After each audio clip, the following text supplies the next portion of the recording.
Hello दोस्तों, I am रोशन शर्मा। आज की इस क्लास में आपका मैं स्वागत करता हूं। तो आज की इस फिजिक्स क्लास में मैं आपका स्वागत करता हूं। तो आज की इस वीडियो में हम आपके बीच फिजिक्स यानी कि भौतिकी लेके आए हैं। क्या लेके आए हैं? भौतिकी लेके आए हैं। बिहार बोर्ड का फिजिक्स भौतिकी लेके आए हैं, जिसमें हम लेक्चर नंबर 4 देखेंगे। चैप्टर 1 का लेक्चर नंबर 4, प्रकाश का परावर्तन का लेक्चर नंबर 4 आज हम देखेंगे। और लेक्चर नंबर 3 तक मैंने ये वीडियो बढ़ा दिया है, तो आज लेक्चर नंबर 4 देखेंगे। चलिए स्टेप बाय स्टेप कमेंट करते रहिएगा, ठीक है। देखिए, मैंने कहा था कि आज टॉपिक नंबर 4 और प्रकाश का परावर्तन लिखवाएंगे। क्या लिखवाएंगे? प्रकाश का परावर्तन क्या होता है। प्रकाश का परावर्तन, यही आज की इस वीडियो में हम देखेंगे ये दोनों। तो चलिए, इसका पहले हम टॉपिक नंबर 4 कह रहा है कि पारदर्शी, पारभासी और अपारदर्शी कह रहा है। पारदर्शी, पारभासी और अपारदर्शी का आप कह रहा है। पारदर्शी, पारभासी और अपारदर्शी का पदार्थ, ठीक है। ये तीनों पदार्थ है, तो ये टॉपिक है, तो इसका डिफिनेशन देख लेते हैं। पहला है पारदर्शी पदार्थ। क्या पदार्थ? पारदर्शी पदार्थ यानी ट्रांसपेरेंट थिंग्स। ट्रांसपेरेंट थिंग्स, तो इसको हम परिभाषा में लिखेंगे। वे पदार्थ जिनसे होकर प्रकाश आसानी से पार कर जाता है, उससे हम क्या कहेंगे? पारदर्शी पदार्थ कहेंगे। जैसे कि आसानी से पार करना मतलब कि आप लोग नहीं समझेंगे। एक ऐनक है। क्या है? एक ऐनक। अगर उस पे हम अगर टॉर्च मारेंगे, वो पार हो जाएगा, आर पार हो जाएगा, उसी को हम पारदर्शी कहते हैं। जैसे कि गाड़ी का शीशा, जो 4 व्हीलर होता है, बस होता है, कुछ भी होता है, अगर उसका शीशा पे अगर आप लाइट मारिएगा ना, तो आपका जो है ये आसानी से आर पार हो जाएगा। क्या हो जाएगा? आर पार हो जाएगा। उसी को हम क्या कहेंगे? पारदर्शी पदार्थ कहेंगे। कोई भी कांच पर अगर आप टॉर्च मारिएगा तो क्या होगा? आसानी से पार हो जाएगा। तो जैसे में लिखेंगे कांच, पानी, हवा आदि। पानी से भी आसानी से पार हो जाएगा और हवा में भी। अगर पानी में भी टॉर्च मारिएगा तो आर पार हो जाएगा, और हवा में तो आर पार हो ही जाएगा। तो यही डॉट इत्यादि ये क्या है? पारदर्शी पदार्थ है। कौन पदार्थ है? पारदर्शी पदार्थ है, ठीक है। अब देखिए, अब आपके बीच है पारभासी पदार्थ। कौन पदार्थ? पारभासी पदार्थ। चलिए देरी ना करते हुए हम देख लेते हैं। अब देखिए दोस्तों, आपका चौथा हेडिंग जो था, इसमें अब हम पारभासी पदार्थ देखेंगे। क्या देखेंगे? पारभासी पदार्थ देखेंगे, ठीक है। चलिए देखिए, पारभासी पदार्थ अब किसे कहते हैं? लिखेंगे इसको हम इंग्लिश में क्या कहेंगे? Translucent thing. कौन सा थिंग? ट्रांसलूसेंट थिंग को हम क्या कहेंगे? पारभासी पदार्थ कहेंगे, ठीक है दोस्तों। चलिए, ट्रांसलूसेंट थिंग समझ में आ रही है ना? अब इसका परिभाषा की बात कर ली जाए तो लिखेंगे वे पदार्थ जो उन पर पड़ने वाले प्रकाश के एक छोटे से भाग को ही अपने में से होकर जाने देने हैं, ठीक है। जाने देने हैं, देने नहीं होगा, देते हैं, जाने देते हैं। पारभासी पदार्थ कहलाते हैं। वैसा पदार्थ जो किसी पर प्रकाश पड़ने वाले एक छोटा सा भाग, एकदम छोटा सा भाग, ठीक है, छोटे से भाग में पड़ने वाले प्रकाश अपने से ही होकर जाने देते हैं। क्या करते हैं? जाने देते हैं। उसी को हम पारभासी पदार्थ कहेंगे। ठीक है, जैसे में घिसा हुआ कांच एक छोटा सा एक भाग है, अगर उसमें प्रकाश पड़ेगा तो अपने में से जाने देने लगेगा। ठीक है, अब देखिए तेल लगा कागज, ये भी है। बैलून का रबड़, ये भी है। बैलून का रबड़ जानते होंगे।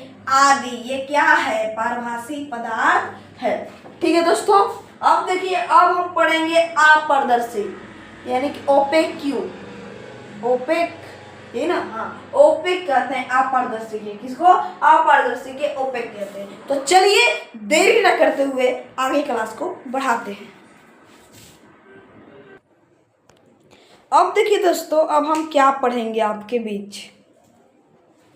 ठीक है, चलिए देख लेते हैं। अब हम पढ़ेंगे ये चौथा नंबर हेडिंग का अपारदर्शी पदार्थ। तो अपारदर्शी पदार्थ को ओपेक कहेंगे। क्या कहेंगे? ओपेक। इसका परिभाषा देख लेते हैं। परिभाषा है वे पदार्थ जो प्रकाश को अपने में से, वे पदार्थ जो प्रकाश को अपने में से होकर नहीं जाने देते हैं। वैसा पदार्थ जो अपने में से होकर नहीं जाने देते, जैसे कि लोहा है। लोहा अपने में से होकर थोड़ा ना नीचे जाने देगा, आर पार होने देगा। तो इसी को हम क्या कहेंगे? अपारदर्शी पदार्थ कहेंगे। लिखेंगे अपारदर्शी पदार्थ कहलाते हैं। जैसे लकड़ी पे डालेंगे तो आर पार नहीं होगा। लोहा पे भी डालेंगे, आर पार नहीं होगा। धातु की प्लेट पे भी नहीं होगा, पत्थर पे भी नहीं होगा। Dot dot dot dot dot dot इत्यादि। ठीक है, अपारदर्शी पदार्थ है। क्या है? अपारदर्शी। यहाँ अपारदर्शी। ठीक है, अपारदर्शी पदार्थ है। तो अब देखिए, अब हम पढ़ेंगे प्रकाश का परावर्तन। प्रकाश का परावर्तन। ठीक है, प्रकाश का परावर्तन अब पढ़ेंगे। चलिए देरी न करते हुए आगे बढ़ते हैं। ठीक है, चलिए। अब देखिए दोस्तों, है प्रकाश का परावर्तन यानी रिफ्लेक्शन ऑफ लाइट। ये किसे कहते हैं? तो आप एक चित्र बनाइएगा, इसके बाद हम परिभाषा समझाएंगे। ये एक चित्र है, देखिए नीचे ये समतल दर्पण है और ये इधर जो है, इधर का भाग हम इस पर मुंह देख सकते हैं। किस पे? इधर हम मुंह देख सकते हैं इस पे। ठीक है, अब देखिए ये बीच में जो आपको डॉटेड लाइन दिख रहा है, इसको अभिलंब कहेंगे। क्या कहेंगे? अभिलंब कहेंगे। और ये है आपतित किरण और ये है परावर्तित किरण। ठीक है, और ये जो बिंदु जो है, इन तीनों के मिला दिया, इसको कहेंगे आपतन बिंदु। 0 से मानते हैं। कैसे? 0 से, इसको कहेंगे आपतन बिंदु। और ये जो बीच में डॉटेड लाइन है, इसको क्या कहेंगे? अभिलंब कहेंगे। तो देखिए, प्रकाश का परावर्तन में हम परिभाषा लिखेंगे कि प्रकाश के किसी वस्तु से टकराकर लौटने वाले को प्रकाश का परावर्तन कहते हैं। जैसे कि प्रकाश का कोई भी वस्तु है, अगर वो टकराकर लौट जाता है, उसी को हम क्या कहेंगे? प्रकाश का परावर्तन कहेंगे। अब देखिए, ये ऐनक है। अगर हम ऐनक में टॉर्च मारे या किसी वस्तु से सूर्य यहाँ पे फोकस मारा, एकदम फोकस मारा, तो ये देखिए टकरा कर वापस आ जाएगा। देखिए पहले तो ये ऐसे जाएगा, ये जो यहाँ पे हम फोकस जाएंगे तो ऐसे जाएगा। ठीक है, अगर ऐसे फोकस मारेंगे तो ऐसे ये जाएगा, इसके बाद ऐसे टकरा कर, यहाँ पे टकरा कर वापस लौट जाएगा। पहले यहाँ से आएगा, टकराएगा और वापस लौट जाएगा। ये देखिए ये ऐनक है। क्या है? ऐनक। ये जो आपको डॉटेड लाइन दिख रहा है, ये ऐनक है, ये वाला। और एक ऊपर हम मुंह देख सकते हैं, और इधर से अगर हम ऐनक पे, मान लीजिए गाड़ी के शीशा पे कोई भी मुंह देख सकते हैं ना, तो वहीं पे अगर मान लीजिए यहाँ से फॉक्स मारे, यहाँ आए ये बिंदु से टकरा कर वापस चल जाए, इसी को हम क्या कहेंगे? प्रकाश का परावर्तन यानी कि रिफ्लेक्शन ऑफ लाइट। चैप्टर का ही नाम है रिफ्लेक्शन ऑफ लाइट यानी कि प्रकाश का परावर्तन। समझ में आ रही है बात को? चित्र बना लीजिएगा, शोभा देगा। और चलिए, ये सब जो आपको दिख रहा है, इसका हम परिभाषा लिखवा देते हैं। क्या कर देते हैं? परिभाषा लिखवा देते हैं। तो अभी ये हो गया, तो चलिए परिभाषा की ओर अब बढ़ते हैं। इस सब का परिभाषा। चलो देखिए परिभाषा।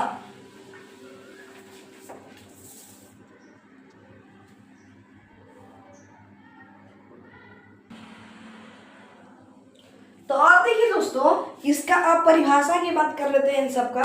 चलिए देखिए, पहला है आपतित किरण। कौन किरण? आपतित किरण। इसको इंग्लिश में कहेंगे इंसिडेंट रे। कौन रे? Incident ray. ठीक है, समझ में आ रही है बात? इंसिडेंट रे इसको हम कहेंगे।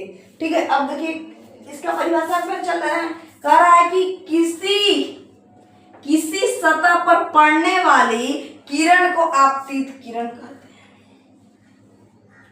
किसी सतह पर पड़ने वाली किरण को क्या कहते हैं? आपतित किरण। अगर मान लीजिए यहां से हम टॉर्च बालें तो इस सतह पर किरण पड़ा, इस सतह पर किरण पड़ा, ये पूरे लाइन पर, इसी को हम क्या कहेंगे? आपतित किरण कहेंगे। क्या कहेंगे? आपतित किरण कहेंगे। समझ रहे हैं बात को? यही था आपतित किरण। ठीक है, अब देखिए दूसरा है आपतन बिंदु, point of incidence. Point of incidence, आपतन बिंदु क्या कहते हैं इंग्लिश में? Point of incidence. अब देखिए इसका परिभाषा है, जिस बिंदु पर आपतित किरण, जिस बिंदु पर आपतित किरण सतह से टकराती है उसे आपतन बिंदु कहते हैं। अगर ये आपतित किरण है, इस सतह से टकरा रहा है, ये जो बिंदु जो यहाँ बना, इसको क्या कहेंगे? आपतन बिंदु कहेंगे, यानी point of incidence. Point of incidence, इसको आपतन बिंदु कहते हैं। ठीक है, ये आपको क्लियर हो गया दूगो। अब देखिए आगे बढ़ते हैं, देरी न करते हुए आगे बढ़ते हैं। चलिए, खींचा गया लंब को अभिलंब कहेंगे। क्या कहेंगे? अभिलंब कहेंगे। चलिए आगे बढ़ते हैं नंबर 5 की ओर। अब देखिए दोस्तों, आपके बीच है 5वां नंबर। कौन नंबर? 5वां नंबर है आपतन कोण। आपतन कोण को इंग्लिश में कहेंगे angle of incident. Angle of incident, आपतन कोण को क्या कहेंगे? Angle of incident. ठीक है, चलिए इसकी परिभाषा पर चलते हैं। कह रहा है आपतित किरण और आपतन बिंदु पर खींचे गए अभिलंब से, देखिए ये देखिए ये आपतित किरण है और ये आपतन बिंदु है, ये दोनों के बीच खींचे गए अभिलंब, ये अभिलंब है, ये देखिए ये कोण, देखिए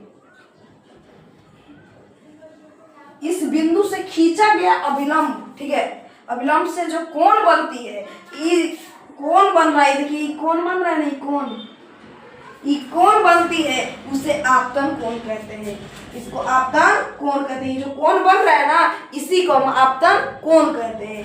इसे आई से सूचित किया जाता है। आई से सूचित कर रहे हैं ना, यहाँ आई लिखे है ना जी, आई, इसको आई से सूचित करते हैं। ठीक है, यही बोल रहा है। तो यही होता है आपका आपतन कोण, angle of IC incident, angle of incident. तो यही था आपका। चलिए अब देरी न करते हुए नंबर 6 की ओर चलते हैं।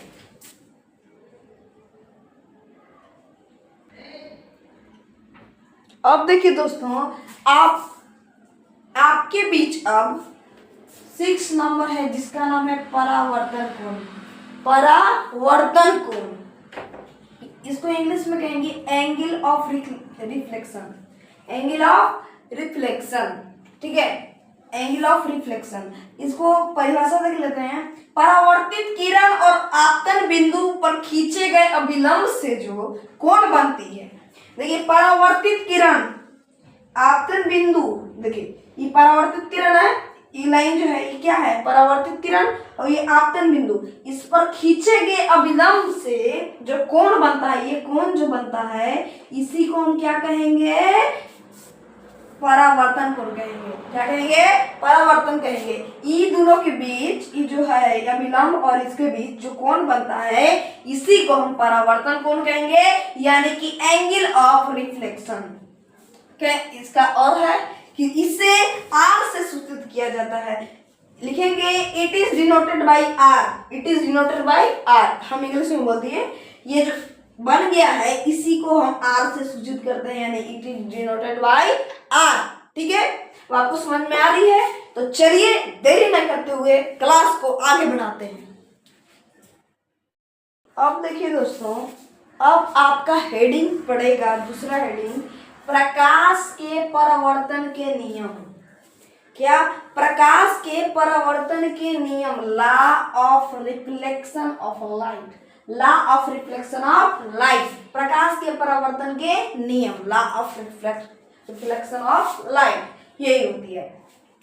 ये देखिए सेम चित्र बनेगा प्रकाश का परावर्तन में भी और उसका नियम में भी। चलिए परिभाषा पर देख लेते हैं, क्या है प्रकाश का परावर्तन का नियम, law of reflection of light क्या है, चलिए देख लेते हैं। परिभाषा में हम लिखेंगे प्रकाश की किरण किसी सतह पर पड़कर जिन नियमों का पालन करते हुए उस सतह से परावर्तित होती है, उन नियमों को प्रकाश के परावर्तन का नियम कहते हैं।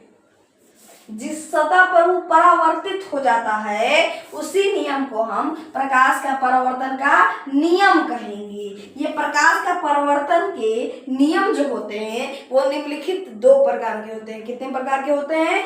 2 प्रकार के होते हैं, 2 नियम हैं। चलिए अभी हम दर्शा देते हैं कि वो कौन कौन नियम है। तुरंत आप ये सब नोट कर लीजिएगा, ठीक है।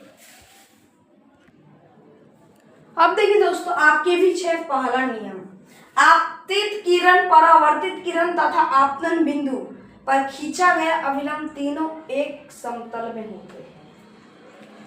आपतित किरण, परावर्तित किरण और ये आपतन बिंदु जो बिंदु बन गया और इस पर खींचा गया लंब, ये तीनों जो है, ये तीनों जो लाइन आपको दिख रहा है, ये तीनों एक ही समतल पर होता है। ये नियम का अनुसार से है, ठीक है। अब देखिए दूसरा नियम कह रहा है आपतन कोण परावर्तन कोण के बराबर होता है। ये जो है आपतन कोण जो है, ये आपतन कोण ये परावर्तन कोण के बराबर होता है। ये दोनों बराबर होता है। क्या होता है? बराबर होता है। इसको कहते हैं आपतन कोण, इसको कहते हैं परावर्तन कोण, ये दोनों बराबर होता है, ठीक है। यही नियम का अनुसार था। तो दोस्तों आज की इस वीडियो में इतना ही। उम्मीद है कि आपको चौथा लेक्चर बहुत ज़्यादा एकदम पसंद आया होगा। तो आज की इस वीडियो में इतना ही। तब तक के लिए जय हिंद, जय भारत। मिलते हैं लेक्चर नंबर 5 में।